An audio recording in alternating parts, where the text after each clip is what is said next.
라머2 페이퍼에 대해서 리뷰를 해보도록 하겠습니다. 이 페이퍼는 아카이브상에서 업데이트가 지금도 이루어지고 있고요. 저널이나 학술대회에서 정식으로 지금 출판된 게 아니기 때문에 2023년 8월 4일을 기준으로 해서 내용을 리뷰해 보도록 하겠습니다. 논문의 제목은 Open Foundation and Fine-Tuned Chat Models라고 되어 있고요. 그리고 휴고 토론이라는 사람이 1저자이고 다른 그 외 등등 저자들이 굉장히 많습니다. 이 논문 링크는 지금 보시는 바와 같고요. 논문 첫 페이지 부분을 지금 따와봤는데 굉장히 저자들이 많죠. 그리고 이 1저자 휴고라는 사람이 라머1 모델에 해당되는 페이퍼의 1저자였던 그 사람입니다. 우선 논문의 모티베이션부터 이야기를 해보도록 하겠습니다. 사전학습이 완료된 LLM들, 그러니까 Pre-trained Large Language Model들을 사용하고 싶어 하는, 또 사용해야만 하는 기업이나 기관들이 많아지고 있습니다. 그런데 소위 Closed Source Pre-trained LLM이라는 것들이 있는데요. 예를 들면 GPT 시리즈라든지 Palm 시리즈 같은 것들이 이것에 해당이 됩니다. 기술들을 자신들만 가지고 있고 꼭꼭 숨겨놓은 채 공개하지 않고 학습이 완료된, 사전학습이 완료된 혹은 파인튜닝이 완료된 모델만 공개를 해서 그것들을 사람들에게 서비스화 해가지고 쓸 수 있게끔 하는 그런 방식으로 공개된 LLM들을 가리켜서 Closed Source Pre-trained LLM이라고 지칭할 수가 있겠어요. 그런데 이러한 Closed Source Pre-trained LLM들은 많은 양의 데이터로 학습이 되었고 많은 기술들을 집약함으로써 높은 성능을 보여주고 있는 것이 사실이고요. 또한 특정 타스크의 파인튜닝도 잘 해서 공개가 되고 있어요. 하지만 이러한 Closed Source Pre-trained LLM들에는 공통적인 어떤 문제점, 한계점이 하나 있는데요. 뭐냐면 바로 Reproducible하지 않다라는 것입니다. 그 이유는 Pre-training이나 Fine-tuning에 사용한 데이터를 일단 공개하지를 않아요. 그러니까 당연히 따라서 만들 수가 없겠죠. 또한 정확한 트레이닝 메소드나 혹은 레시피, 소스코드 같은 것들을 공개하지 않고 있어요. 이 LLM을 만드는 모든 그 과정에 대해서 혹은 모든 과정까지는 아니더라도 핵심에 해당되는 그 과정들만큼은 자신들의 비밀로서 꼭꼭 숨겨둔 채 절대 공개를 하지 않고 있다. 그렇게 볼 수가 있습니다. 그렇기 때문에 이러한 Closed Source Language 모델들을 사용하는 기업이나 기관들은 적지 않은 부담을 안고 있는 셈이라고 볼 수가 있어요. 반면 오픈 소스 프리트레인드 LLM들도 있습니다. 하지만 성능 면에서 상대적으로 크게 뒤처지는 상황이라고 볼 수가 있습니다.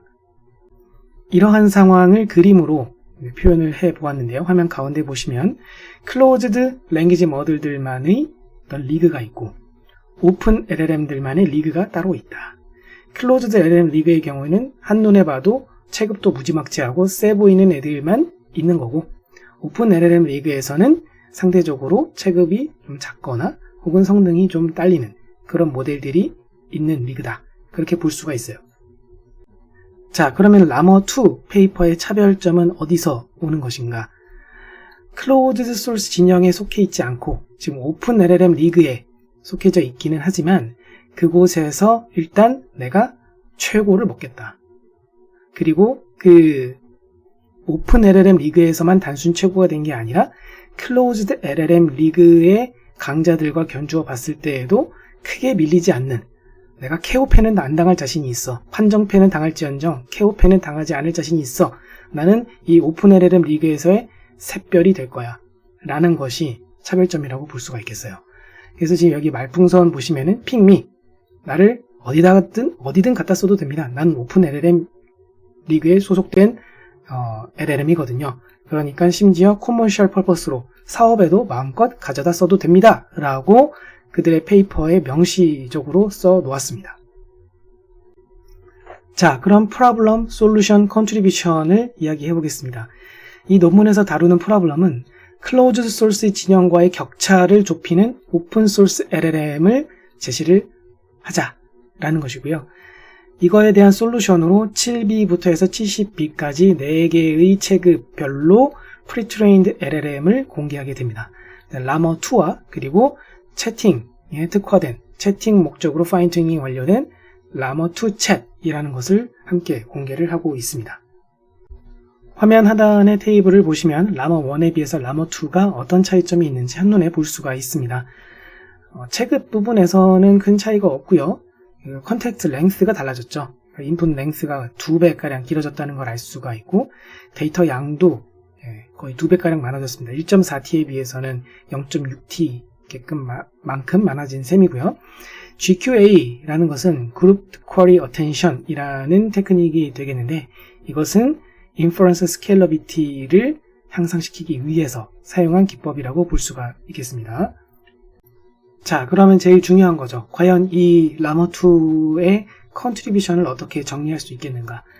LLM 생태계의 reproducibility를 개선을 함으로써 내 자신이 그것을 개선하는데 일조하겠다는 거죠. 그래서 그렇게 개선을 함으로써 결국에는 클로즈 소스와 오픈 소스 모두의 세이프티 개선을 기대해 볼 수 있다라는 겁니다. 굉장히 큰 꿈을 가지고 있다고 할 수가 있겠죠. 그리고 publicly available한 데이터셋만을 사용을 해서 LLM을 구축하게 됩니다. 이 부분이 사실은 라머1이 주목받게 된 가장 큰 이유 중에 하나라고 볼 수가 있어요. 라머2에서도 똑같이 publicly available한 데이터셋을 사용을 하고 있습니다. 그리고 세 번째는 Ghost Attention이라는 것을 새롭게 제시하고 있어요. 또 이 네 번째 같은 경우에는 위에 세 개에 비해서 지금 볼드체를 안 해놓은 이유는 저자들이 이 부분을 스스로 컨트리뷰션이라고 명시하지 않았기 때문이기도 하지만, 제가 개인적으로 이 부분을 컨트리뷰션이라고 또 따로 빼서 생각을 해도 될 정도라서 이렇게 써보았습니다. 세이프티 체크에 대해서 굉장히 익스텐시브하게 실험을 하고 분석을 했다라는 점도 또 다른 컨트리뷰션이라고 할 수가 있을 것 같습니다. 다시 말하면 세이프티 체크에 대한 내용만 보더라도 이 논문에서는 굉장히 볼거리들이 많다라고 생각하시면 될 것 같습니다.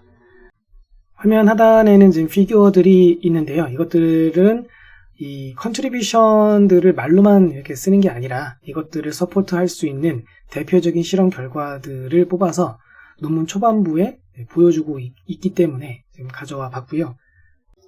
피규어 1의 경우에는 helpfulness라고 해서 이 채팅의 상황을 가정을 했을 때 사용자가 질문하는 것들에 대해서 시스템이 답변을 했을 때, 랭귀지 모델이 답변을 했을 때 그때 얼마나 그것이 도움이 됐는가에 대해서 측정을 한 거라고 볼 수 있겠어요. 사람이 직접 이밸류에이션을 한 것이고요. 눈여겨 부분은 이것을 다 지금 보지는 않을 거고, 제일 위에 거는 라머2 GCP랑 챗GPT를 비교한 거거든요. 그때 크게 밀리지 않는 그런 상황인 걸 알 수가 있어요. 맨 왼쪽에 있는 진한 파란색은 라머2가 이겼다라는 거고, 가운데 있는 옅은 파란색은 비겼다라는 거고, 오른쪽에 있는 옅은 하늘색은 라머2가 졌다라는 그런 비율이라고 보실 수 있겠어요. 거의 3대 3대 3 해서 거의 똑같은 비율만큼으로 되어 있기 때문에 라머2가 챗GPT와 지금 컴페어러블 하구나, 그런 상황이라고 볼 수가 있겠구나, 그것을 이 피규어 1에서 보여주고자 한 것이라고 생각하시면 될 것 같고요.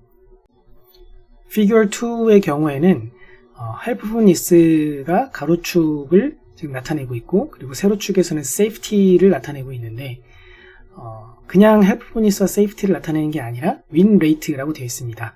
라머2랑 비교했을 때 누가 더 많이 이겼는지를 상대적으로 수치화한 거예요.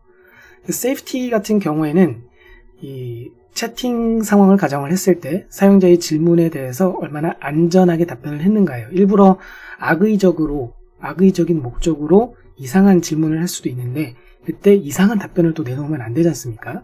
그래서 얼마나 안전하게 답변을 했는가에 대해서 측정을 했다라는 거죠.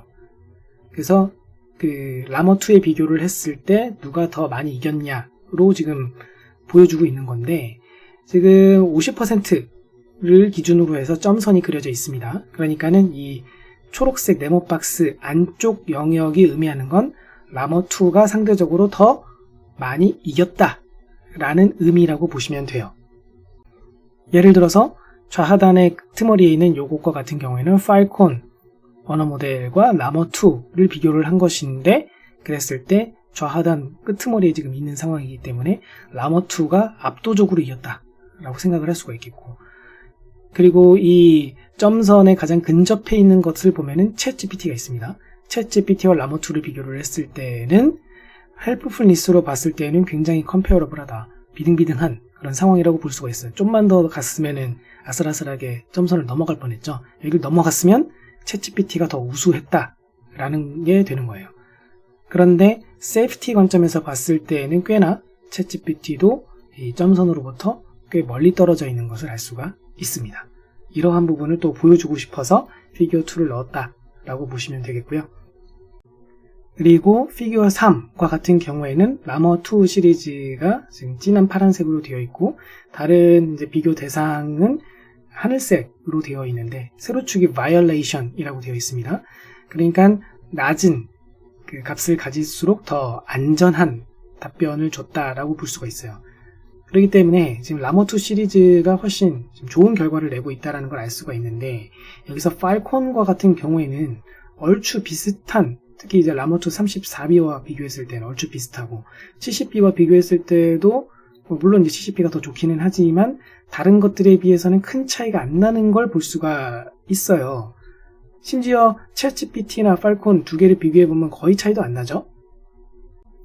그럼에도 불구하고 피규어 2로 돌아와 보면은 챗GPT랑 라머2를 비교했을 때는 챗GPT는 이게 그 세이프티 관점에서 봤을 때 꽤나 그래도 위쪽에 있단 말이야. 팔콘에 비해서. 팔콘은 저 아래에 있고 챗GPT는 요 정도에 있으니까 굉장히 여기선 큰 차이가 나는 셈인데 우측 그림에서는 별로 차이가 안 나는 것처럼 그려져 있어요. 그 이유는 일단 피규어 3은 세이프티 측정을 해서 바이올레이션을 지금 카운팅을 한 건데 이때 휴먼 이밸루에이션이에요. 그러니까 사람들에게 1점에서 5점으로 해서 이게 얼마나 안전한지 점수를 매기게끔 했다는 거죠.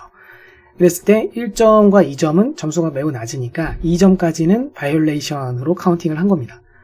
그러면 사실 2점과 3점은 1점 차이밖에 안 남에도 불구하고 사실 3점부터는 바이올레이션이 아닌 걸로 카운팅이 되는 거죠. 그러다 보니 팔콘과 같은 경우에는 3점짜리가 많았기 때문에 팔콘은 챗GPT랑 이 수치상으로 봤을 때 이 바이올레이션 카운팅에서의 그래프상으로 봤을 때는 별 차이가 안 나는 것으로 보일 수 있겠으나 실제로 세이프티에 해당되는 것을 직접 다 이제 직접 다루게 되면은 챗GPT와 팔콘 간의 차이가 이만큼 크게 나는 것을 볼 수가 있다. 그렇게 해석을 해볼 수가 있습니다.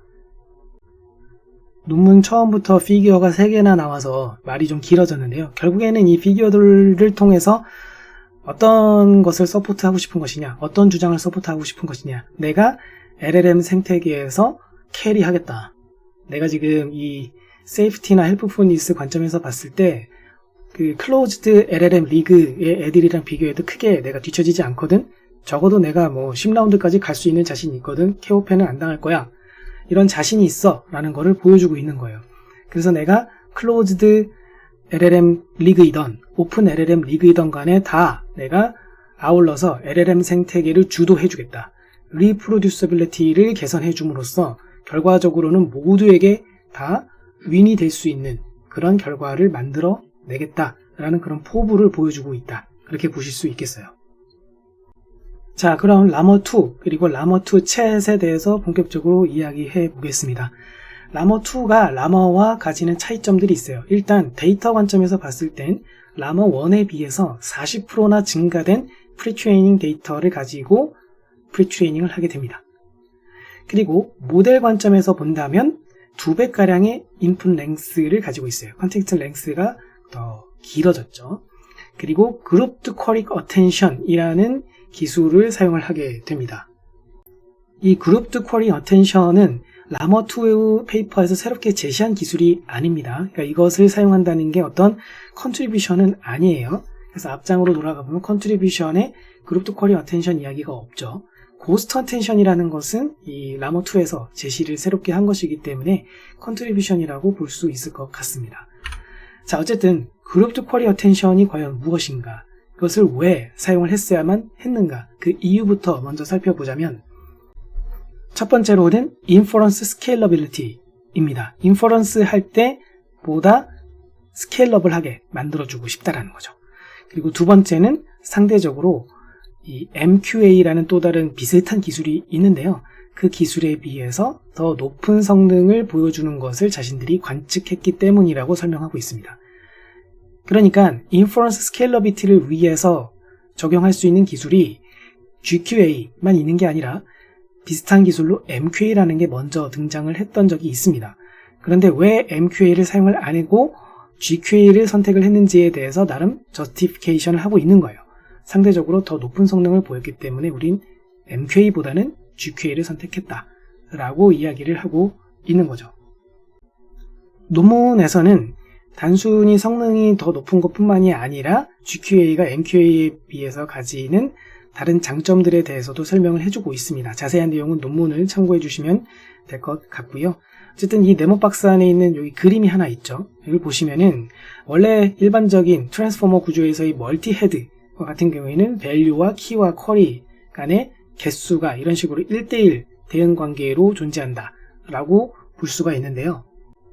MQA, 멀티 쿼리 어텐션 이라는 기술은 키와 밸류를 쉐어를 하게 되는 그런 구조라고 볼 수가 있어요.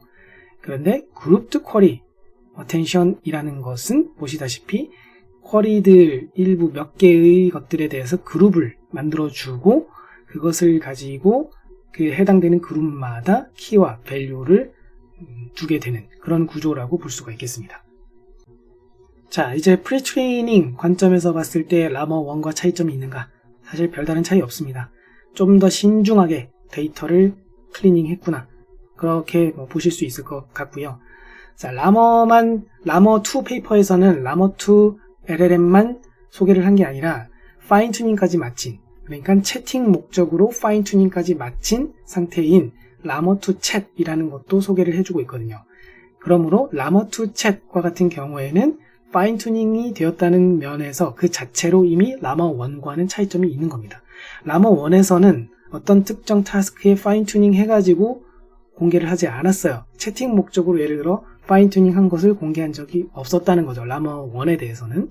라머2는 그 백본이 되는 LLM만 프리트레이닝이 완료를 해서 공개를 한 게 아니라 채팅 목적으로 파인 튜닝이 완료된, 마치 챗GPT 마냥 라머2도 그렇게 채팅 목적으로 파인 튜닝이 완료된 것을 소개를 하고 있다라는 겁니다. 이때 사용되는 파인 튜닝이라는 용어는 사실 이 오토 리그레시브한 언어 모델들에서는 사뭇 다른 의미로, 약간 다른 의미로 사용이 되고 있는 감이 없지 않아 있어요. 벌트 쪽 인코더 기반의 언어 모델들에서 사용하는 파인 튜닝이라는 용어와 조금 다른 부분이 있죠. 어쨌든 라머2 챗에서의 파인 튜닝이라는 용어는 이 RLHF까지 다 포함을 해서 지칭을 하는 그런 개념이 되겠고요. 아래쪽 이 그림을 이제 보시면 프리트레이닝을 거쳐서, 이때 프리트레이닝이 한다는 건 프리트레이닝용 데이터로부터 셀프 슈퍼바이즈드 러닝을 수행한다는 것이고, 그래서 라머2 LLM이 만들어지게 됩니다. 그러면 이것을 슈퍼바이즈드 파인 튜닝을 통해서 LLM2 챗을 일단 만들어낼 수 있어요. 그리고 나서 여기서 RLHF라는 과정을 통해서 또 그 라머2 챗이 계속적으로 더 좋아질 수 있다. 반복적으로 좋아질 수 있다. 그래서 여기서 이터레이션이 도는 것으로 개념적으로 보실 수 있어요. 그래서 뒤에서 살펴보시겠지만, 그래서 이터레티브라는 단어를 실제로 사용을 합니다. 그래서 이 이터레이션 과정을 통해서 실제로 이 라머2 챗이 점차 성능이 업데이트가, 더 업그레이드가 되는 것이고, 이 과정을 통틀어서 다 파인 튜닝이라고 쓰고 있는 거죠. 그래서 사실 용어 선택이 딱 자연스럽진 않아요. 왜냐하면 슈퍼바이즈드 파인 튜닝이라는 게 이 아래에서도 나와 있고, 그리고 이걸 전체를 또 아우르는 말로도 또 파인 튜닝이라고 부르고 있기 때문에, 그래서 사실 조금 언어 사용 부분에 있어서는 언젠가는 좀 정리가 되어야 하지 않을까, 그런 생각이 개인적으로는 들고 있습니다. 자, 아무튼 지금 그림에서 휴먼 피드백 부분이 있는데, 이 부분은 이 RLHF를 이제 놓을 때 이때 필요한 부분이라고 보실 수 있겠어요. 이 라머2 챗, 만들어진 라머2 챗 모델을 사용을 해가지고 답변을 생성해서 그것에 대해서 사람으로부터 직접 피드백을 받는 과정을 의미하는 것으로 보실 수 있겠습니다. 그렇게 해서 만들어진 소위 리워드 모델, 여기서 리워드 모델이 두 개가 있어요. 세이프티 리워드 모델, 헬프풀니스에 대한 리워드 모델이 따로 있습니다. 이것들을 사용을 해서 RLHF라는 것이 구동이 됩니다. 자, 그럼 라머2 챗의 파인 튜닝이 가지는 남다른 특징이 무엇이 있는가를 보면, RLHF에 지금 두 꼭지가 있어요. PPO라는 것하고 그리고 리젝션 샘플링이 있는데 이 중에서 이 PPO는 과거 연구들에서 이미 사용이 됐었어요. RLHF 과정에서. 그런데 리젝션 샘플링이라는 것이 사용이 됐다는 게 첫 번째 특징이 될 수 있을 것 같고요. 그리고 리워드 모델을 만들 때 세이프티와 헬프풀니스를 위해서 각각 따로따로 만들었다는 것, 독립적으로 이것들을 취급했다는 것이 두 번째 특징이 될 수 있을 것 같습니다. 그리고 이 논문의 컨트리뷰션 중에 하나인 호스트 텐션이라는 것이 세 번째 특징으로 될 수가 있을 것 같습니다. 자, 그럼 라머2 LLM의 프리트레이닝에 대해서 이야기를 해볼 것인데 앞서 이야기한 것처럼 라머2 LLM의 프리트레이닝은 라머1과 비교했을 때 별다른 차이가 없어요. 그래서 곧바로 프리트레이닝의 이밸루에이션에 대해서 이야기를 해보도록 하겠습니다. 일단 결과적으로는 이 이밸루에이션 결과는 한 문장으로 이렇게 이야기할 수 있습니다. 오픈 LLM 리그에서는 일단 챔피언 먹었다 라고 볼 수가 있어요.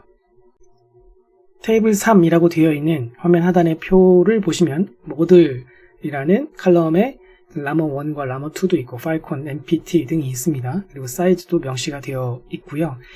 그 다음에 오른쪽에 이 코드부터 시작해서 AGI eval이라는 것까지의 이 칼럼들은 서로 다른 타스크들, 벤치마크들을 의미한다 라고 보실 수 있겠습니다. 그래서 여기서 이 코드라고 되어 있는 것은 텍스트가 주어졌을 때 이로부터 코드를 만들어내는 것들에 대한 타스크라고 보시면 되겠고, 이때의 성능 수치는 pass 골뱅이 1이라고 보시면 되겠습니다. pass 골뱅이 1, pass at 1이라는 것은 한 개의 제너레이션 된 결과물이 과연 정답이냐 아니냐를 체크를 했다는 거죠. 굉장히 수치가 전반적으로 낮은 걸 봤을 때 이 부분이 상당히 어려운 타스크다라는 걸 알 수가 있을 거고요. 그리고 커먼센스 리즈닝부터 해가지고 이 뒤에 있는 것들은 전반적으로 다 퀘스천이 주어졌을 때 앤서를 주는 그런 타스크들이에요. 또는 퀘스천에다가 플러스 에비던스라는 것까지 주어졌을 때 앤서를 주는 그런 타스크들이라고 보실 수가 있겠습니다. 그래서 각각의 그 타스크들마다 서로 다른 방식으로 이제 이밸류에이션이 이루어졌는데, 예를 들어서 커먼센스 리즈닝에서는 지로샷 또는 세븐샷이 사용이 되고, 그리고 리딩 컴프레hension에서는 지로샷이 활용이 되고, 이런 식으로 조금씩 다르게 이밸류에이션이 이루어졌습니다.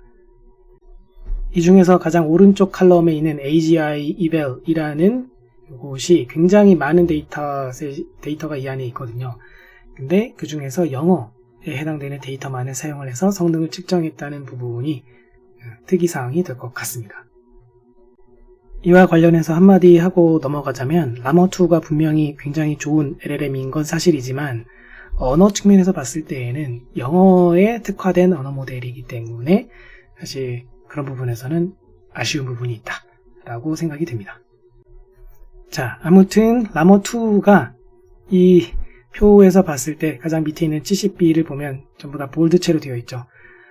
가장 좋은 성능을 달성했습니다. 모든 부분에서 가장 높은 성능을 달성했어요. 그래서 오픈 LLM 리그에서는 챔피언을 먹었다. 체급도 좀 큰 편에 속하죠. 이 중에서는 챔피언을 먹었다 라고 보실 수 있을 것 같고요. 그렇다면 클로즈드 LLM 리그에서는 어떻게 될까? 과연 이 라머2가 먹힐까를 본다면 테이블 4를 지금 보시면 GPT 3.5, GPT 4 그리고 PALM2L 그리고 라머2를 비교해주고 있습니다. 어쨌든 여기서 이 벤치마크, 그룹드 벤치마크들이 여기 똑같이 나와 있는데요. 이 중에서 MMLU와 같은 경우에는 앞장으로 돌아봤을 때 요 칼럼에서의 성능을 똑같이 지칭을 하는 것이고요. 그리고 Trivia QA라는 것, 그리고 Natural Questions라는 것, 이것은 앞장으로 돌아봤을 때 이 World Knowledge에 해당되는 그 데이터셋들 중에 속한 것들입니다. 그리고 GSM8K라는 것은 앞장으로 돌아왔을 때 여기 Math에 소속되어 있던 거라고 보시면 되겠고요. 그리고 Human Eval이라는 것은 여기 코드에 해당되는 거라고 보실 수 있겠습니다. 그리고 맨 마지막에 있는 Big Bench Hard라는 거는 앞장에 BBH를 의미합니다. 자, 그럼 성능 수치를 이제 보자면 라머2 입장에서 생각을 해볼게요. 라머2 입장에서 봤을 때 GPT-4는 말도 못 걸어요. 얘가 챔피언이에요. 클로즈드 LLM 리그 안에서는 얘는 부동의 1위, 말도 못 겁니다. 무서워서. 그리고 palm2L과 같은 경우에도 쟤도 너무 세서 사실 다가가기가 힘들어요. 너무 강해 보여요. 그런데 GPT 3.5 같은 경우에는 내가 조금만 노력하면 쟤 넘을 수 있겠는데 싶은 그런 비벼볼만 하겠는데 그렇게 보여지는 녀석이라고 볼 수 있겠고, 그리고 마지막으로 palm 같은 경우에는 겉으로 볼 때는 굉장히 무시무시하게 생겼는데 생각보다 별거 없네. 내가 얘를 이길 수도 있겠다.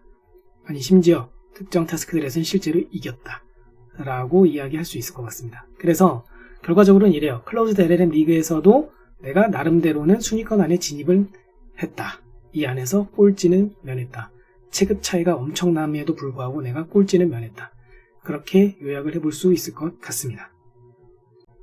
자, 지금부터는 llama2를 채팅 목적에 특화시키기 위해, 즉 llama2 챗을 만들기 위한 파인 튜닝 과정에 대해서 이야기를 해볼 것입니다. 이때 이 파인 튜닝은 Supervised Fine Tuning과 Reinforcement Learning with Human Feedback, 줄여서 RLHF라고 부르죠. 그래서 SFT와 RLHF를 모두 합쳐서 파인 튜닝이라고 부른다고 정리를 하도록 하겠습니다. 그 중에서도 SFT에 대해서 살펴보겠습니다.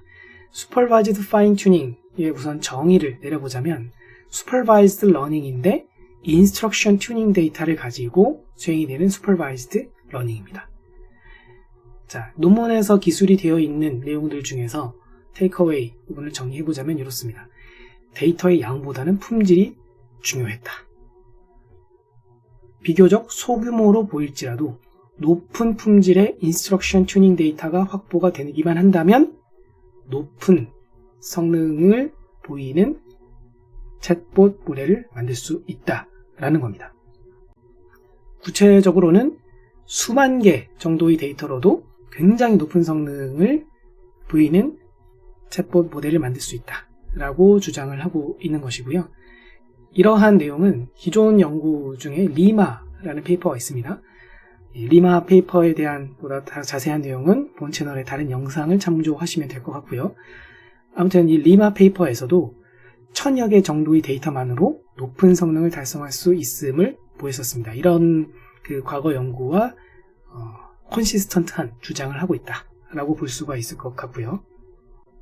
이러한 내용의 연장으로 1000개의 시간 표현 데이터, 여기서의 시간 표현 데이터라 하면 예를 들어서 이런 질문이 있는 거죠. 2차 세계대전의 승자는? 이라는 질문, 이런 쿼리 혹은 프롬프트가 있을 때 이것에 대한 쿼리를 한 날짜, 예를 들어서 현재 상황은 1940년이라면 1940년이 쿼리 날짜가 되겠죠.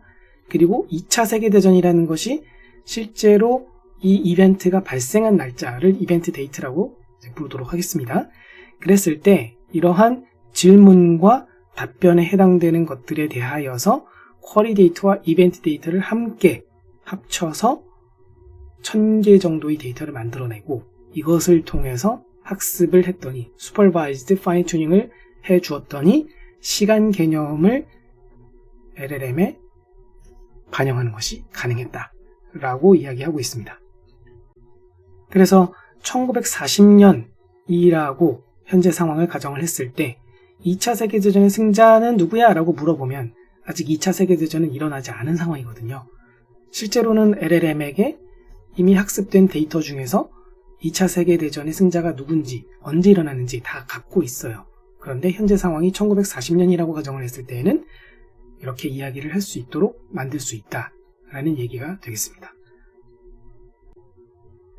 SFT에서의 트레이닝에서 굵직한 내용만 뽑아보자면 오브젝티브는 오토리그레시브 오브젝티브를 썼다고 하고요. 그리고 유저 프롬프트 부분에 존재하는 토큰들에 대해서는 로스를 취하지 않았습니다. 그리고 입학 횟수는 2회를 수행했다고 기록이 되어 있습니다. 이 논문에서의 파인 튜닝은 결국 llama2 챗을 만들기 위한 파인 튜닝이기 때문에 그러한 채팅 상황에서는 멀티턴 대화에서의 컨시스턴시가 중요한 이슈일 것입니다. 예를 들어서 이 오른쪽 피겨 9를 보시면 이 왼쪽 부분에 always answer with emojis 라고 어떤 인스트럭션을 줬다고 가정할게요. 그랬을 때 사용자가 Who are you? 라고 물어보면 이모지를 사용해서 잘 답변을 했네요. 그런데 그 다음에 또 다른 질문을 했더니 바로 이 인스트럭션이 씹히면서 이 인스트럭션을 forget 해버린 거죠. 잊어버린 거죠. 그래서 답변을 할 때 더 이상 이모지를 쓰지 않고 그냥 단어들을 나열을 하면서 답변을 하는 것을 알 수가 있습니다. 이러한 케이스에는 멀티턴 컨시스턴시가 지켜지지 않았다라고 보는 거고요. 이 논문에서 바라는 상황은 뭐냐면 이 오른쪽 부분과 같이 인스트럭션이 주어진 상황에서 유저가 이렇게 요청을 한 거죠. 따로 always answer with emojis라고 줬어요. 그랬을 때 이 멀티턴에 걸쳐서 컨시스턴트하게 인스트럭션이 유지가 되는, 그렇게 리스폰스가 생성이 되는 상황을 지금 바라고 있다라고 보실 수 있겠습니다. 사실 이 멀티턴 컨시스턴시라는 이슈가 논문에서는 RLHF에 대한 설명이 이루어진 그 다음에 따로 설명을 해주고 있거든요. 그런데 이 본 영상에서는 이 멀티턴 컨시스턴시 이슈를 RLHF 설명하기 이전으로 순서를 좀 바꿔서 설명을 해 보았습니다. 그 이유는 이 멀티턴 컨시스턴시를 위해서 고스트 어텐션이라는 기술을 새롭게 제시를 하게 되는데, 이 기술을 사용을 해서 결국은 모델이 학습되는 방식이 슈퍼바이즈드 파인 튜닝이기 때문입니다. 자, 그럼 고스트 어텐션의 목적은 멀티턴 다이얼로그 상황에서 인스트럭션이 쭉 지속이 될 수 있게끔 하자, 최대한 길게 멀티턴에 걸쳐서 지속될 수 있게 하자라는 것이고, 이를 위해서 취한 방법은 과거에 소개된 기법 중에 컨텍스트 디스틸레이션이라는 게 있는데, 이것을 응용해서 인스트럭션을 각각의 쿼리에다가 인젝션 해가지고 생성된 리스폰스들을 만들어내가지고 이걸 통해서 슈퍼바이즈드 러닝을 수행하는 것이 되겠습니다. 자, 이렇게만 이야기하면은 설명이 좀 빈약하다고 느끼실 수가 있는데요. 사실 현재 그 공개된 논문상에서도 이 고스트 어텐션이 컨트리뷰션 중에 하나임에도 불구하고 설명이 좀 빈약해요. 그래서 이 부분이 다소 좀 불명확한 부분이 있기 때문에 이 고스트 어텐션에 대한 자세한 설명은 별도의 영상에서 따로 준비해서 본 채널의 다른 영상을 통해서 보시면 될 것 같습니다. 자, 아무튼 이 고스트 어텐션을 통한 효과는 결국 멀티턴 리스폰스들이 생성이 될 때 초기 인스트럭션에 대해서 어텐션이 강화되므로 인해서 보시다시피 멀티턴에 걸쳐서 리스폰스가 인스트럭션 하에서 생성되는 걸 볼 수가 있습니다. 자, 지금부터는 파인 튜닝 중에서도 RLHF에 대해서 이야기를 해볼 것입니다. 먼저 리워드 모델에 대해서 다룰 것인데요. 리워드 모델을 학습하기 위해서 사용되는 데이터를 가리켜서 리워드 모델링 데이터라고 부르기도 하고, 혹은 휴먼 프리퍼런스 데이터라고 부르기도 합니다. 이 논문에서는 리워드 모델링 데이터로 크게 두 가지 데이터셋을 쓰고 있는데요. 첫 번째 데이터셋은 그 메타에서 직접 구축한 데이터셋입니다. 그래서 메타 리워드 모델링 데이터라고 지칭을 할 수가 있겠고요. 사람이 직접 프롬프트를 작성을 하고 각각의 프롬프트에 대해서 두 개의 제너레이션 모델 M1, M2라고 그것을 지칭했을 때 각각 리스폰스 1, 리스폰스 2를 생성을 하게 됩니다. 그런 후 이 리스폰스 1과 리스폰스 2 중에서 어떤 것이 더 프리퍼러블 한지를 선택하게 돼요. 그래서 이름이 휴먼 프리퍼런스 데이터라고도 불린다라고 볼 수가 있겠습니다. 어쨌든 간에 두 개의 리스폰스들 중에서 사람이 봤을 때 더 헬프풀한 게 무엇인지를, 그래서 헬프풀니스 관점에서 봤을 때 어떤 게 더 프리퍼러블 한지를 선택을 하게 된다는 거죠. 근데 단순 선택만 하는 게 아니라 그 해당된 더 프리퍼러블한 녀석이 얼마나 더 좋은지에 대해서도 웨이팅을 하게끔 했어요. 되게 좋다, 좋다, 약간 좋다, 뭐 좋기는 한 것 같은데 그다지 확신이 있지는 않다, 이런 네 가지 레벨 하에서 선택할 수 있게끔 했다고 기록되어 있습니다. 헬프풀니스 관점뿐만이 아니라 세이프티 관점을 독립적으로 이제 다루게 되는데요. 그래서 세이프티 관점에서도 또 봐가지고 그 프리퍼러블하다고 선택했었던 그 레스폰스만 안전한 건지, 아니면은 그 주어진 두 개의 레스폰스가 둘 다 안전해 보이는지, 아니면 둘 다 안전하지 않은 건지를 레이팅을 매겼다고 되어 있어요. 만약에 프리퍼러블 레스폰스로 선택된 그 레스폰스만 unsafe한 것으로 보여질 경우에는 그 데이터를 아예 버렸다 라고 기록이 되어 있습니다. 이러한 과정을 통해서 약 1M 개의 데이터를 생성했다고 되어 있습니다. 굉장히 돈이 많은 회사다 보니 이런 게 또 가능한 거죠. 자, 그리고 두 번째 데이터셋은 오픈소스 리워드 모델링 데이터라고 지칭을 하고 있고요. 주황색으로 되어 있죠. 오픈소스예요. 누구나 구할 수 있는 데이터라는 의미입니다. 그래서 데이터셋 1과 같은 경우에는 리워드 모델링을 목적으로 해서 별도로 이 메타에서 수집을 한 데이터라는 거죠. 그렇기 때문에 도메인 리미테이션이 있을 수 있을 거다. 그래서 로버스트니스를 위해서, 제너럴라이제이션 파워를 위해서 데이터셋 2를 사용을 했다라고 기록을 하고 있어요. 이것은 결국 리워드 모델을 교묘하게 우회하는 시도가 있을 수 있는데 그런 것들에 강건해지기 위함이다라고 설명을 하고 있습니다. 자, 이렇게 두 가지 데이터셋들을 사용을 해서 리워드 모델을 트레이닝을 하게 되는데요. 이때의 목적은 뭐냐면 휴먼 프리퍼런스 데이터니까, 이때 사용하는 데이터가 휴먼 프리퍼런스 데이터니까 이것을 학습한 리워드 모델을 만들므로써 사람을 대체하는 모델로서 사용을 하겠다는 거예요. 그러니까는 RLHF에서는 말 그대로 강화학습, reinforcement learning을 해야 되는데 그때 그 환경 역할을 대체해 줄 수 있는, 사람의 역할을 대체해 줄 수 있는 모델로서 사용을 하겠다라는 거죠. 그럼 이렇게 만들어진 모델의 인풋과 아웃풋은 무엇이 되느냐? 이때 프롬프트, 컨텍스트와 그리고 모델의 레스폰스가 주어지게 됩니다. 그랬을 때 결과값으로 스칼라 스코어 값이 나오게 됩니다. 이때 앞서 설명드린 것처럼 헬프풀니스와 세이프티는 독립적으로 따로 다루기 때문에 리워드 모델도 헬프풀니스를 위한 리워드 모델과 세이프티를 위한 리워드 모델을 따로 두게 됩니다. 자, 그럼 트레이닝 오브젝티브는 무엇이냐? 바이너리 랭킹 로스를 사용했다고 되어 있어요. 두 개의 레스폰스 1, 레스폰스 2, 이 두 개의 레스폰스들에 대하여서 바이너리 랭킹 로스를 아래쪽 수식과 같이 정의할 수가 있겠고요. 여기서 X는 이 프롬프트, 컨텍스트가 이 X로 지칭이 된 것이고, YC는 두 개의 레스폰스들 중에서 preferable 한 녀석으로 choose가 된 녀석, 그래서 C라고 쓴 거죠.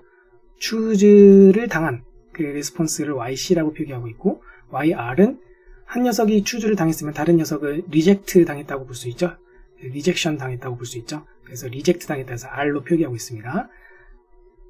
그리고 여기서 이제 θ는 모델 파라미터이고 R이라는 것은 이 리워드 모델 펑션 자체를 의미한다고 보실 수 있어요. 그러니까 이 리워드 모델에 의해서 나온 결과물은 스칼라 스코어 값이 되겠죠. 각각 스칼라 스코어 값 하나, 여기도 스칼라 스코어 값 하나가 나오게 될 겁니다.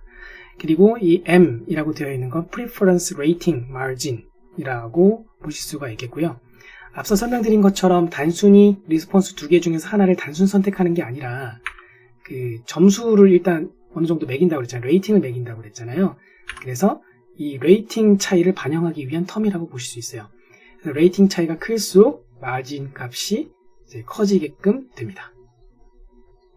리워드 모델 트레이닝에 사용되는 데이터는 앞서 소개한 대로 이 두 가지 데이터셋을 사용하기는 하는데요. 이때 한 가지 재미있는 점은 헬프풀니스 리워드 모델을 학습할 때 이 헬프풀니스를 위해서 준비한 데이터셋만 쓰는 게 아니라, 예를 들어 데이터셋 1, 여기가 데이터셋 1, 여기 데이터셋 1이고 밑에 있는 게 데이터셋 2라고 한다면 데이터셋 1에서 헬프풀니스를 위한 데이터셋과 데이터셋 1에서 세이프티를 위한 데이터셋 뿐만 아니라 데이터셋 2까지도 함께 사용을 했다는 거예요. 이때 이제 비율은 여기서는 비슷한 비율로 이 데이터를 두루두루 다 사용을 해서 헬프풀니스 리워드 모델을 만들었다고 되어 있고요. 세이프티 리워드 모델을 만들 때에도 동일하게 세이프티를 위한 데이터셋들을 이제 주로 사용을 하는데 헬프풀니스를 위한 데이터셋도 함께 사용을 하게 됩니다. 이때 비율은 약 9:1 정도의 비율로 해서 섞어서 사용을 했다라고 설명이 되어 있습니다. 입학 횟수는 1회라고 기록이 되어 있고요. 이렇게 해서 만들어진 리워드 모델을 이밸류에이션 한 결과는 우측에 나와 있는 표와 같습니다. 일단 이때 사용한 데이터는 별도로 따로 준비가 된 1000개의 example이라고 되어 있고요. 실험 결과를 보시면 테이블 7을 보시면은 여기서 safety RM, helpfulness RM이라고 되어 있는 게 각각 따로따로 존재하는 리워드 모드를 지칭합니다. 그리고 메타 helpfulness, 메타 safety라고 되어 있는 게 메타에서 직접 헬드아웃으로 따로 남겨오는 1000개의 example들을 지칭하는 것이고요. 그리고 이 오른쪽 anthropic helpfulness부터 해서 이 스탠포드 SHP까지는 오픈 소스, 그러니까 오픈된 데이터셋들을 지칭을 합니다. 그랬을 때 이 각각의 데이터셋들에 대해서 성능 측정을 한 결과가 수치로 나와 있고 에버리지한 결과가 마지막 칼럼에 나와 있는 것이죠. 세이프티 RM 같은 경우에는 메타 세이프티에서 일단 베스트이고요. 그리고 헬프풀니스 RM은 메타 헬프풀니스에서 역시 베스트 수치를 보여주고 있습니다. 그리고 나머지 다른 데이터셋들에 대해서도 다른 비교 대상들에 비해서 더 전반적으로 높은 성능을 보여주고 있는 걸 알 수가 있습니다. 리월드 모델의 스케일러빌리티까지 분석해서 오른쪽 하단의 피겨 6에서 결과를 보여주고 있는데, 이 가로축은 헬프풀니스 데이터 양이 이제 많아지는 것을 의미하고 세로축은 정확도거든요. 그랬을 때 이 빨간색, 파란색, 초록색 이 선들은 서로 다른 규모의 체급이 다른 모델들을 지칭한다는 거죠. 그리고 GPT-4는 이 위에 좀 더 진한 점선이고, 그리고 오픈 어시스턴트는 아래쪽 점선입니다.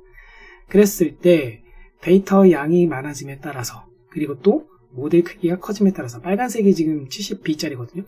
그래서 모델 크기가 커질수록 학습 데이터 양이 많아질수록 성능이 더 높아지고 있구나 라는 그런 트렌드를 볼 수가 있습니다. 자, 이제 리월드 모델이 완성이 되었으면 이것을 사용을 해서 RLHF를 본격적으로 수행을 할 수가 있습니다. 근데 이때 이 과정을 Iterative Fine Tuning이라고 지칭을 하고 있는데요. 왜 Iterative인가?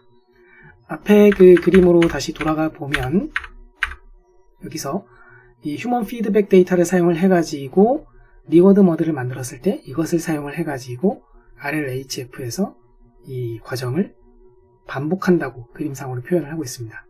이터레이티브하게 반복을 하고 있다는 것이죠. 이 과정을 단순 반복한 게 아니라 위클리 베이스로 휴먼 프리퍼런스 데이터를 계속 누적을 했다고 되어 있고요.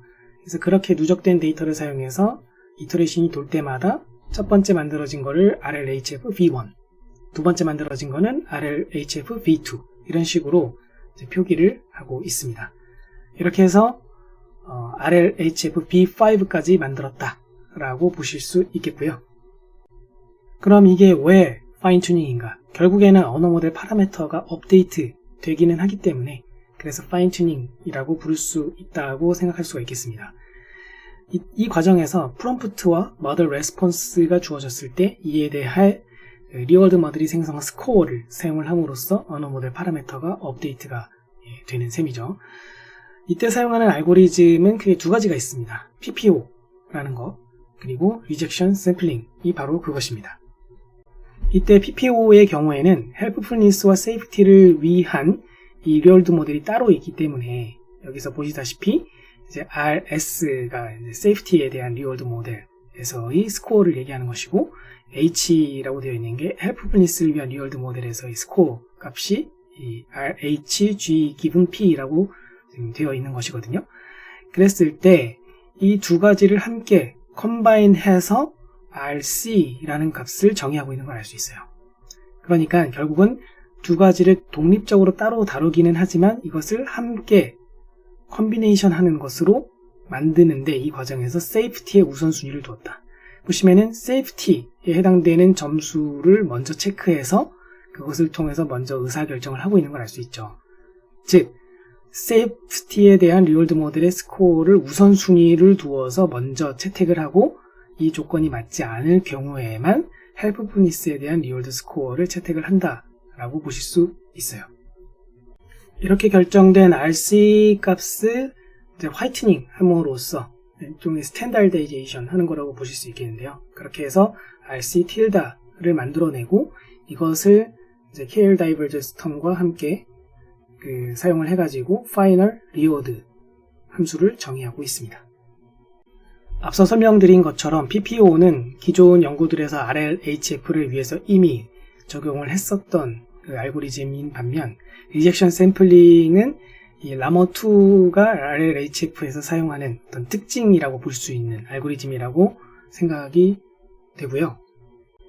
리젝션 샘플링은 우선 LM으로부터 주어진 프롬프트에 대한 리스폰스들을 여러 개를 생성합니다. 예를 들어 K개다. 그러면 R1, R2부터 RK까지 후보군을 만들어내게 되는 거죠. 이 중에서 이 리월드 모드를 사용을 해가지고 스코어를 다 매겨보고 가장 스코어가 높은 리스폰스를 찾아내게 됩니다. 그런 다음에 해당되는 R을 사용을 해가지고 주어진 LM에 대하여서 그레디언트 업데이트를 수행하게 됩니다. 이것이 리젝션 샘플링입니다. 이터레이티브 파인 튜닝을 이터레이션이 흘러감에 따라서 각각의 알고리즘별로 어느 시점에 해당되는 알고리즘들이 반영이 된 것인지를 요약을 해본 슬라이드입니다. 우선 화면 상단의 그림을 보시면 프리트레이닝을 통해서, 그러니까는 셀프 슈퍼바이즈드 러닝을 통해 가지고 라머2 LLM이 먼저 만들어지고 그것에 대해서 슈퍼바이즈드 파인 튜닝을 통해 SFT를 통해서 라머2 챗이 만들어진다고 되어 있죠. 그런 후에 이터레이션을 돌면서 RLHF V1부터 V5까지가 이터레이션이 돌에 따라서 점차 만들어지게 되고 있습니다.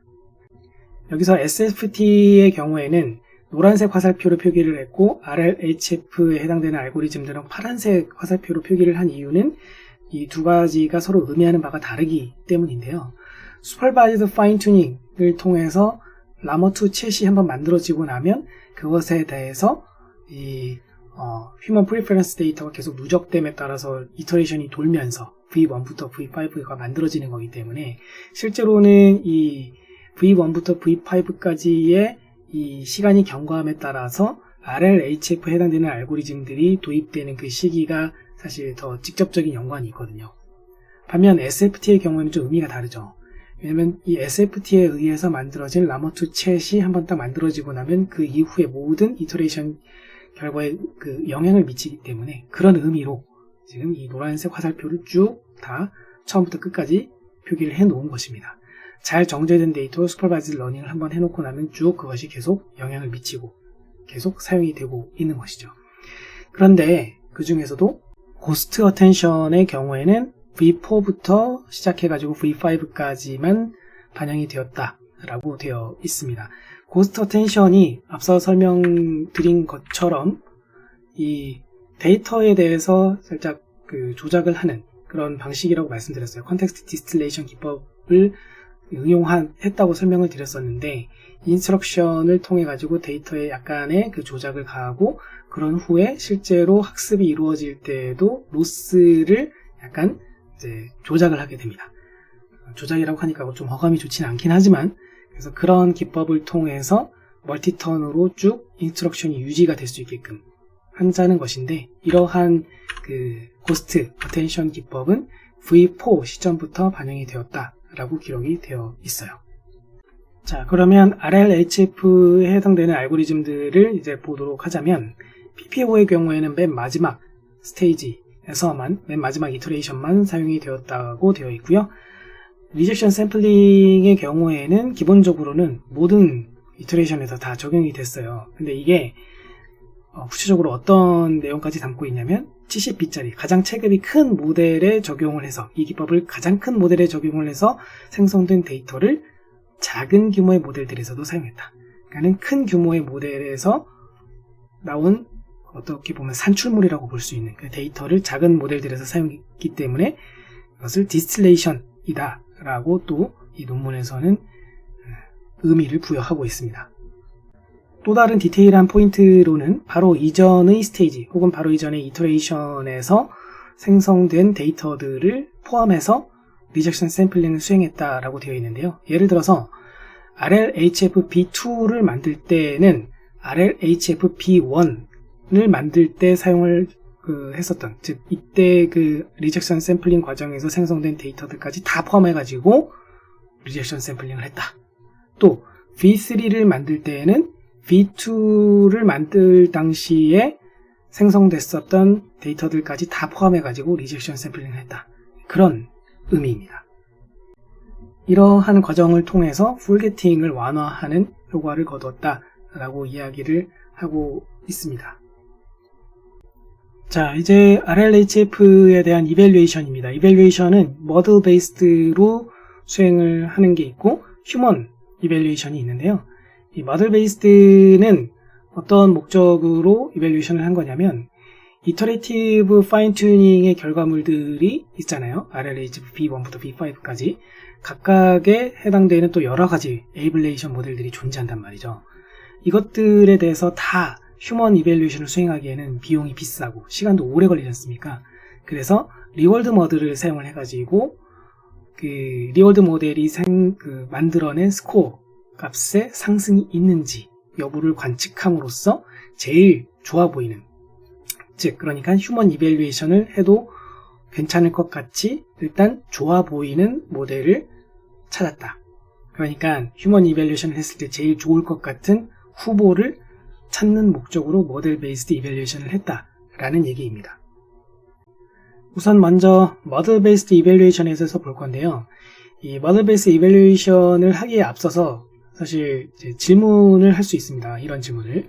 리월드 모델이 과연 포인트 와이즈 매트릭으로 적절한가? 즉 어떤 이미 그 프롬프트가 주어져 있을 때 이것에 대한 점수를 매기는 것으로서 정말로 적절한지에 대해서 생각을 해보지 않을 수가 없어요. 왜냐하면 모델 베이스드 이밸류에이션에서는 리월드 모델의 안정성이 굉장히 중요하죠. 이것을 완전히 의지해서, 이 점수에 완전 의지해서 그 좋아 보이는 모델을 찾기 때문이죠. 그래서 어떤 검증 과정을 거쳤느냐, 데이터를 별도로 준비합니다. 프롬프트 모음이죠. 테스트셋을 별도로 준비해서 그것에 대해서 모델로부터 리스폰스들을 생성해요. 이때 그 데이터들은 헬프풀니스 차원에서 584개, 세이프티 차원에서 1586개라고 합니다. 자, 각각의 데이터들, 프롬프트들에 대해서 리스폰스들을 모델이 생성했어요. 그런 후에 각 레스폰스들에 대해서 3명의 어노테이터, 이거 사람입니다. 3명의 사람, 어노테이터들이 7포인트 리커트 스케일에 따라서 점수를 매기도록 했다고 합니다. 자, 그런 후에 무엇을 보겠습니까? 역시나 리월드 모델의 스코어와 어노테이터들이 매긴 점수의 상관관계를 보겠다는 거죠. 오른쪽 하단에 보이시는 것처럼 양의 상관관계를 볼 수 있었다. 그러므로 리월드 모델의 점수를 모델 베이스드 이밸류에이션으로 쓰는 게 적절하다 라는 얘기를 하고 있습니다. 자, 그러면 검증 과정을 거친 리월드 모델을 사용을 해가지고 모델 베이스드 이밸류에이션을 한 결과가 어떻게 될까? 피규어 12를 보시면은 가로축이 헬프풀니스, 세로축이 세이프티라고 보시면 되겠고요. 그랬을 때 챗 GPT랑 이제 비교를 했거든요. 상대평가를 한 셈이죠. 그래서 이 50%에 해당되는 이 선을 기준으로 해서 네모박스를 그려보면 이 빨간색 이 네모박스를 벗어나면은 챗 GPT보다 좋은 거고요. 빨간색 네모박스 안에 있으면은 챗 GPT보다 더 안 좋은 결과를 보였다 라고 보시면 됩니다. 그럼 여기서 알 수 있는 것은 슈퍼바이즈드 파인 튜닝을 막 마친 그런 버전은 별로 좋지 않은 결과를 보여주고 있고, 버전 2에 대해서는 이제 성능이 더 좋아진 걸 알 수가 있고요. 그리고 RLHF 버전들도 계속해서 이제 점차 이터레이션이 올라감에 따라서 성능이 전반적으로 올라가고 있는 걸 볼 수가 있죠. 자, 그런데 이 왼쪽 그 그래프와 같은 경우에는 저지 모델로 뭘 쓰고 있냐면은 메타 리월드 모델을 쓰고 있단 말이죠.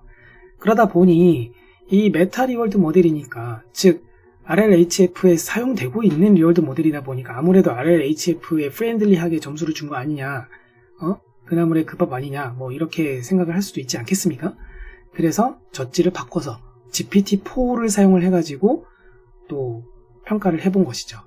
그랬을 때 역시 지금 보시면 왼쪽 그림에 비해서 상대적으로 많은 모델들이 이번에 이제 네모박스 안에 들어와 있는 걸 알 수가 있어요.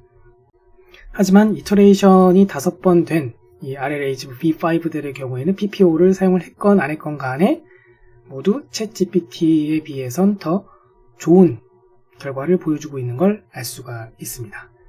이 경우에는 오히려 이제 GPT-4가 저지 모델로 사용됐기 때문에 챗 GPT에 프렌들리하게 이제 결과를 내줬다고 볼 수 있음에도 불구하고 RLHF-V5가 더 좋은 성능을 보였다는 점에서 굉장히 의미 있는 결과라고 해석이 가능할 것 같습니다.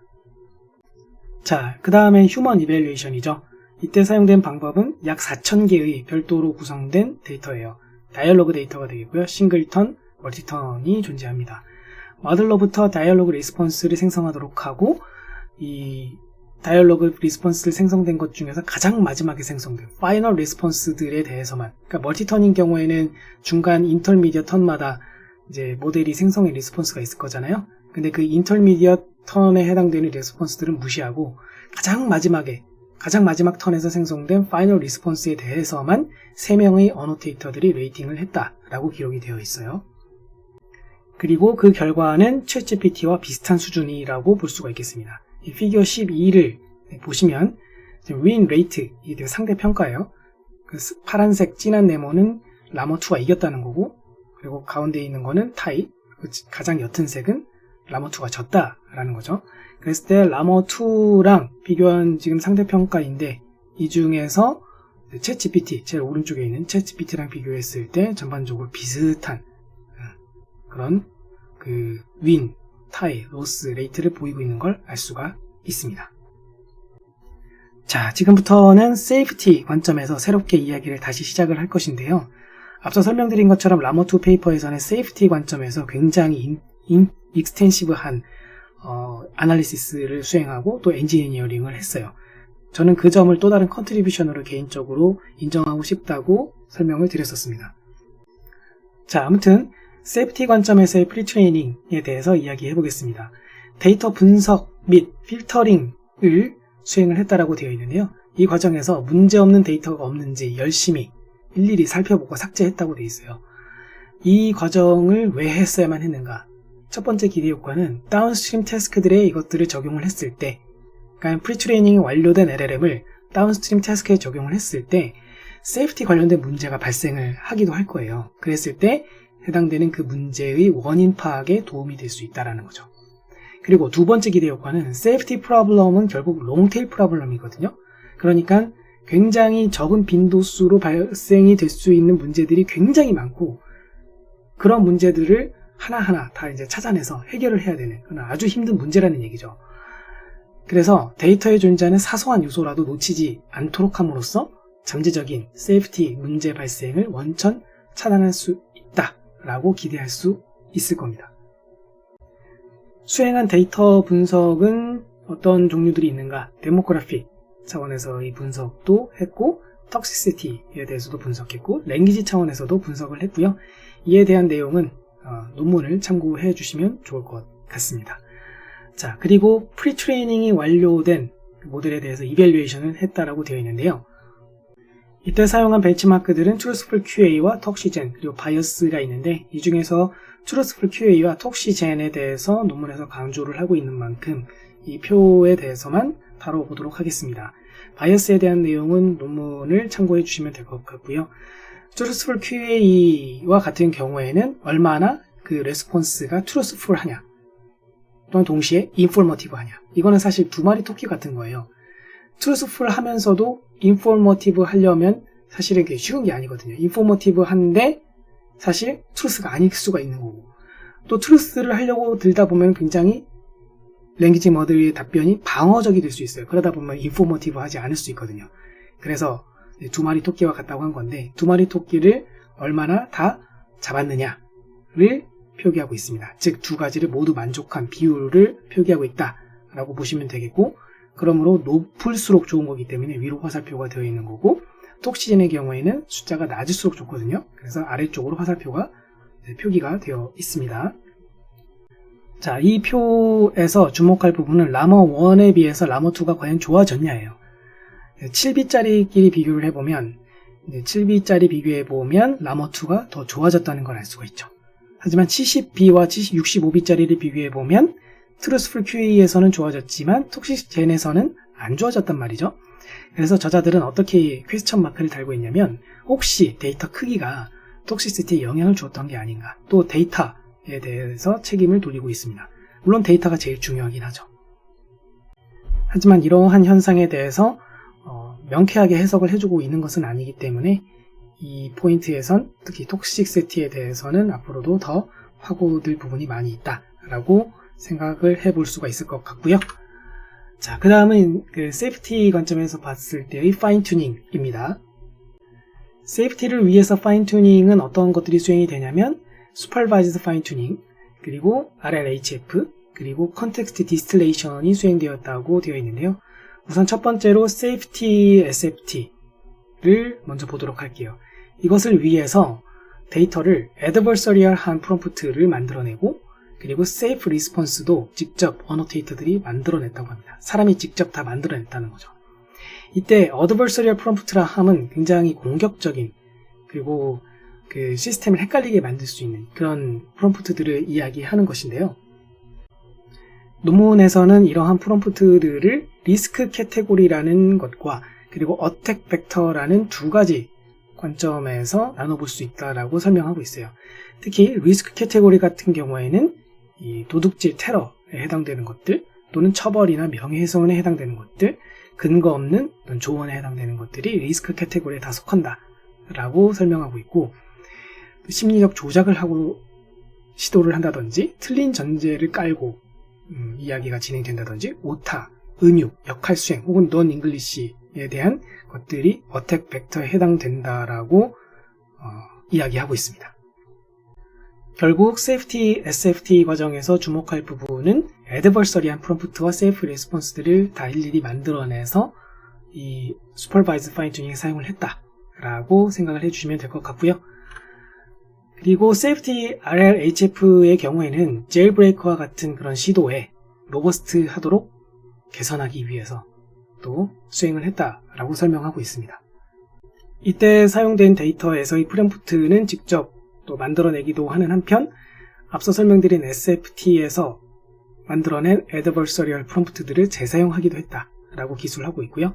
그 다음에는 Human Preference 데이터셋을 앞서 설명드린 그런 과정과 동일하게 구축을 했습니다. 이때 이밸류에이션은 리얼드 모델의 스코어를 사용을 하게 되는데, 이 앞서 설명드린 이 데이터 있죠. 이 Safety RLHF를 만들기 위한 이 데이터를 사용을 하기 전과 사용을 한 후의 모델에서 만든 그 레스폰스들에 대해서 점수를 비교했다 라고 되어 있습니다. 아래 그림을 보시면 이 왼쪽 그림을 먼저 볼게요. 왼쪽 그림은 Safety RM 스코어를 이야기하는데, 이때 그 Safety 데이터, 이 데이터를 사용하기 전의 점수가 가로축이고 사용한 후가 세로축이거든요.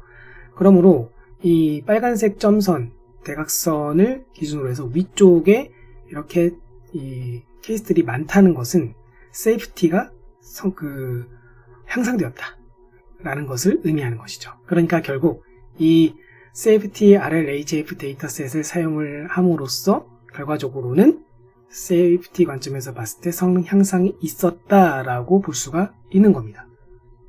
반면에 헬프풀니스에 대한 점수가 이 그래프인데요. 이 그림에서는 헬프풀니스가 별로 변화가 없죠. 이 점선에 해당되는 이 대각선 부분에 다 몰려 있는 걸 알 수가 있습니다. 그러므로 이 세이프티를 위해서 만들어냈었던 데이터셋이 헬프풀니스에는 영향이 없었다라고 결론을 내릴 수 있습니다. False Refusal 케이스에 대해서도 분석을 했는데요. 여기서 False Refusal이라는 것은 어떻게 정의할 수 있냐면 safe한 프롬프트임에도 불구하고 이것이 unsafe 프롬프트인 줄 알고 오해를 하는 거예요. 그래서 refuse 하는 거죠. 나는 절대로 너를 속일 그런 의도가 없이 얘기를 했는데 나를 믿지 못하는 거죠. 상대방이. 그런 케이스를 false refusal이라고 생각하시면 되겠습니다. 자, 그랬을 때 이 self refusal들에 대해서 어떻게 분석을 했는가? 우선 false refusal인지 여부를 탐지할 수 있는 모델 M을, M이라고 표기할게요. 이 모델을 학습을 통해서 만들어냅니다. 이밸류에이션 데이터로는 helpfulness 테스트 데이터셋을 쓰고, 또 한편으로는 별도로 따로 준비한 210개의 이그젬플들로 구성된 borderline 테스트 데이터셋이라고 이제 부르고 있어요. 이 데이터셋도 사용을 하게 됩니다. 이때 이 borderline test data셋을 이루는 이그젬플들은 의도적으로 일부러 베베 꼬아서 만든 프롬프트예요. 의도적으로 언세이프하게 보이려고 하는 그런 아주 어려운 케이스들이 해당된다 라고 보시면 되겠고요. 그러면 이밸류에이션 리절트는 어떤가?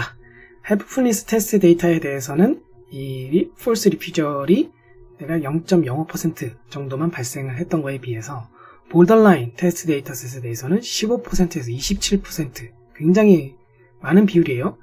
훨씬 많이 false refusal이 발생하는 것을 관측할 수 있었다. 그렇게 이야기하고 있습니다.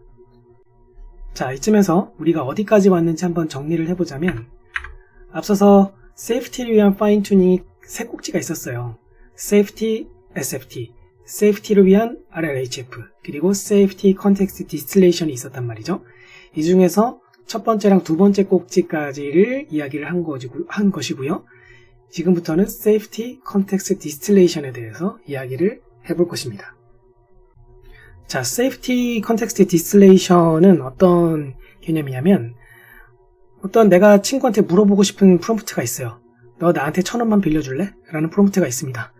근데 이것을 친구한테 물어보기에 앞서서 프리프롬프트를 붙이는 거예요. 앞에다가. 여기서 말하는 프리프롬프트는 세이프한 리스폰스, 내가 원하는 어떤 리스폰스를 유도하는 어떤 텍스트를 의미해요. 예를 들어서 제가 친구한테 항상 그 앞에다가 말할 때 프리프롬프트를 이런 식으로 붙이는 거죠. 너는 진짜 잘생겼다 라고 예를 들어 프리프롬프트를 했다고 칩시다. 그러면 야, 너 잘생겼다 라고 이야기한 다음에 나한테 근데 돈 좀 빌려주지 않을래? 라고 이야기하면 물론 그 친구가 그만큼 단순하다는 가정하에 내가 그렇게 잘생겼어? 아우 기분이다. 내가 너 1,000원 오늘 빌려줄게 라고 내가 원하는 리스폰스를 줄 확률이 더 높아지지 않을까요? 이런 식으로 프리프롬프트를 덧붙여서 프롬프트를 입력으로 주는 것이 컨텍스트 디스틸레이션이라는 기법의 핵심 아이디어가 되는데요. 사실 이 컨텍스트 디스틸레이션이라는 것은 앞서서 고스트 어텐션 소개드릴 때 이미 한번 언급을 한 적이 있습니다. 고스트 어텐션도 바로 이 컨텍스트 디스틸레이션의 모티베이션을 두었다라고 이야기를 할 수가 있는 거고요. 아무튼 이 프리프롬프트들은 어떤 자신들이 설계한 템플릿을 기반으로 해서 이제 잘 디자인했다라고 이야기를 하고 있고요. 이렇게 프롬프트를 붙인 프롬프트를 입력으로 주어서 모델로부터 세이프한 리스폰스를 일단 만들어냅니다.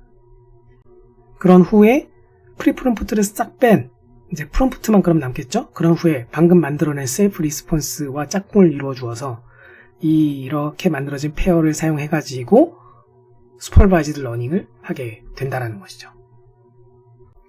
자, 이렇게 해서 세이프티 관점에서 이 파인 튜닝에 대한 이야기는 모두 마쳤고요.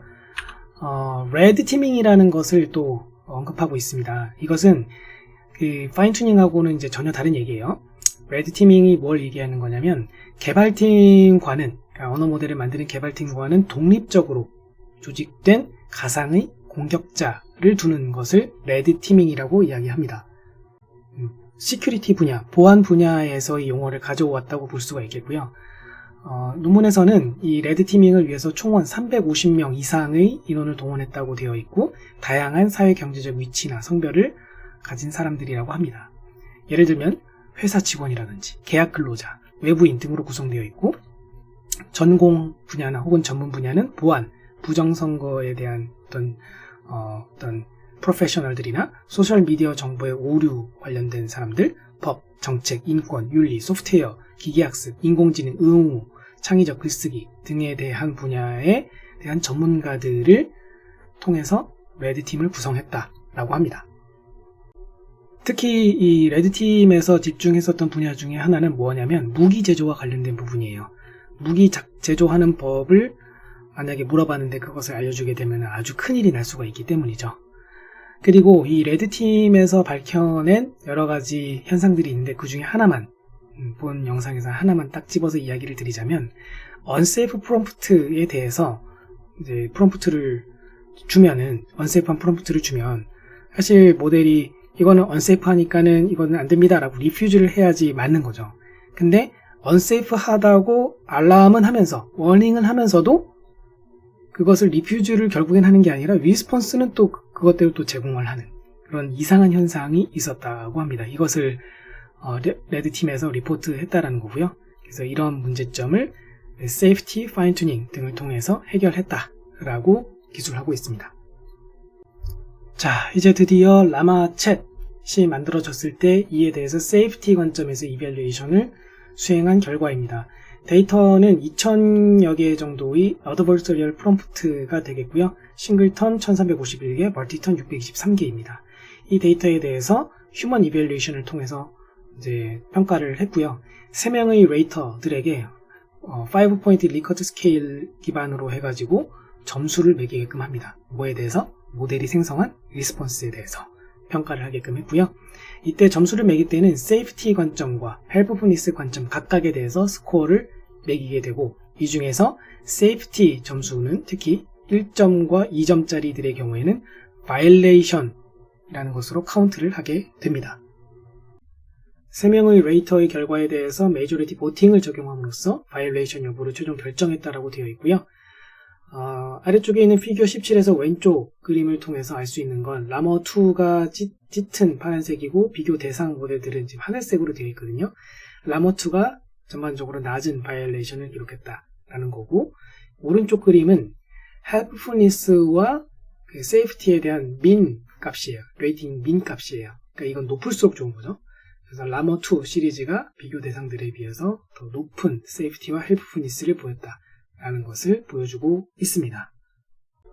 하지만 세이프티에 대한 리스크 카테고리들 중에서 hateful and harmful에 대한 거랑 그리고 illicit and criminal activities에서는 높은 성능을 보였지만 그 unqualified advice 카테고리에 해당되는 부분에서는 팔콘에 비해서 다소 약세인 결과를 보였다라는 점을 알 수가 있어요.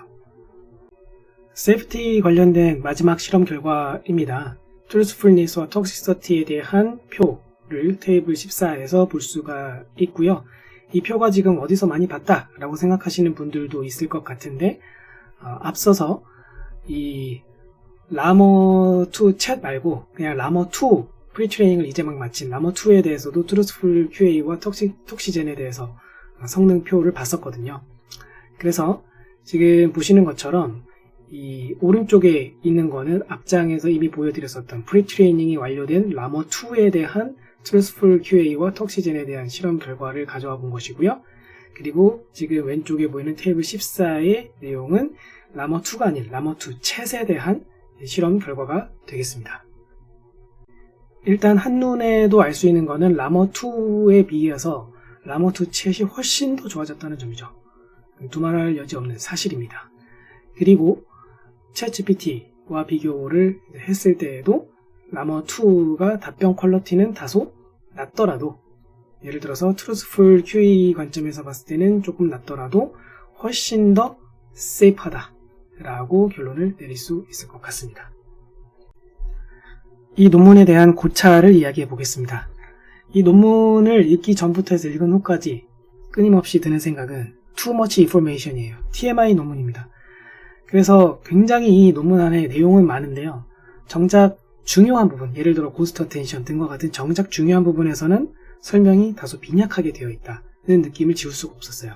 그래서 어쩌면 이 논문을 이분들이 이제 오픈을 하시는 그 시점도 다소 예정보다 빨리 하신 게 아닌가, 그런 추측을 조심스럽게 해봅니다. 아마도 오픈 LLM 시장에서 주도권을 취하기 위함이지 않을까, 그런 시기를 놓치지 않기 위함이 아닐까, 그렇게 생각도 드네요. 하지만 어쨌든 차별화 전략을 잘 갖춘 유용한 LLM 시리즈라는 것은 분명한 사실이고요. 영어에만 초점이 맞춰져 있다는 점에서 아쉽긴 합니다만 오픈 LLM 진영이기 때문에 각 언어에 적용하는 그런 가능성은 충분히 열려있다라고 생각이 됩니다. 저자들이 페이퍼상에서 언급한 내용들 일부를 발췌해봤는데요. 이걸 제가 소감이라고 쓰긴 했지만 꼭 소감이 아닌 것 같기도 하네요. 읽고 보니. 어쨌든 첫 번째 꼭지부터 보면 자신들이 만든 LLM이 내부적으로 지식을 잘 체계화하는 걸 볼 수가 있고, 또 한편으로는 외부 리소스를 활용하려는 능력도 엿볼 수 있었다. 창의력이 요구되는 어떤 프롬프트들, 예를 들어 나한테 시를 써줘 라든지 그런 프롬프트들보다는 어떤 인포메이션, 팩추얼한 어떤 것들을 요구하는 프롬프트들에 대해서는 템페레처의 영향이 적다는 것을 확인할 수 있었다라고 하는데요. 저자들이 LLM을 만들어가면서 경험했었던 이런 내용들이 새로운 연구 주제의 시작이 될 수도 있겠다라는 그런 생각이 또 들기도 하고요. 제 나름대로 테이크어웨이를 정리해봤습니다. 슈퍼바이즈드 러닝 기반의 튜닝을 위한 데이터셋들을 일단 LLM을 만들고자 할 경우에는 이러한 데이터셋을 심혈을 들여서 준비하는 게 가장 먼저 해야 될 일이겠구나 라는 것이고요. 그리고 LLM2에서 아직 크게 부족한 부분들이 있어요. 두 가지를 꼽자면 첫 번째는 false diffuser를 겨냥한 벨에 꼬아서 만든 그런 adversarial 프롬프트 공격에 취약하다라는 것이고요. 두 번째는 unqualified advice에 대한 safety 이슈가 아직 남아있다는 겁니다. 물론 이제 저자들은 이런 unqualified advice 이슈의 위험도가, 리스크가 다른 LLM들에 비해서 절대적인 수치로 봤을 때 그렇게 높은 것은 아니다. 물론 이제 팔콘에 비해서는 상대적으로는 좀 위험하지만 다른 애들에 비해서는 그렇다고 해서 높은 수준은 아니다. 걱정할 수준은 아니다. 라고 주장을 하고 있긴 합니다. 그리고 또 제가 개인적으로 드는 생각은 세이프티 이슈가 크게 중요하지 않다면 그러면 RLHF보다는 SFT에 더 투자를 하는 것이 합리적으로 보여져요. 앞서서 설명드린 것처럼 슈퍼바이즈드 파인 튜닝을 위한 인스트럭션 셋을 심혈을 기울여서 만들었을 때 그것이 수천 건이건 수만 건이건 단 몇만 건만 그것들을 잘 모아도 굉장히 높은 수준을 달성할 수 있었다는 것을 이 논문에서도 저자들이 강조를 하고 있었죠. 또 한편으로 드는 생각은 세이프티 이슈가 중요하기 때문에 레드 티밍을 했던 건데 레드 티밍에 굉장히 돈이 많이 들었겠다라고 생각이 되거든요. 그렇다면 어쩌면 조만간 연구자들 사이에서 범용적으로 사용할 수 있는 레드 티밍을 위한 LLM도 나올 수도 있지 않을까 그렇게 생각도 해봅니다.